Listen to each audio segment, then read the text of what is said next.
moving on to AFAs, I would be remiss if I didn't talk about this, and I'm going to probably skim through this, but we know it's a buzzword, and we know in the past, really, we just saw three types of AFAs, and today, first of all, discounted hourly rates are they're not considered an AFA, but some people still think that they are, but we just don't consider that an alternative fee arrangement.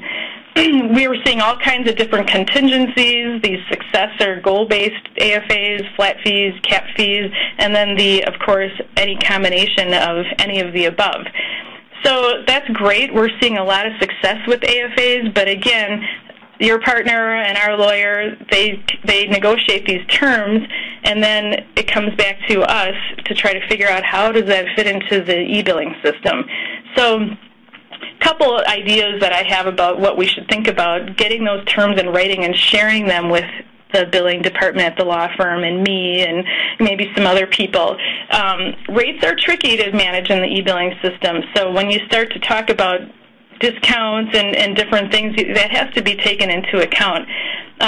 If we ask for a flat fee arrangement, do we want the detail in our e-bills? So that's another thing that should be sort of checked off on that list when the lawyers talk to each other.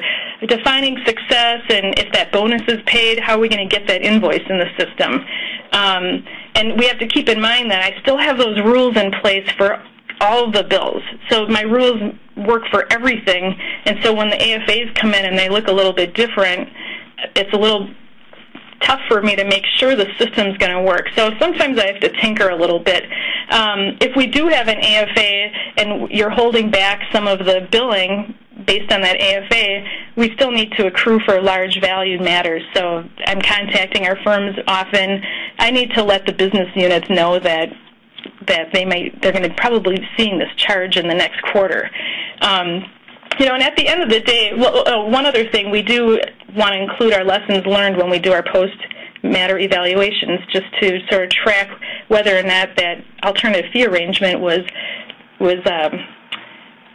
worked well for both the law firm and us, the law department, because really they should, as I say in my last bullet, really align our interests, hopefully equally.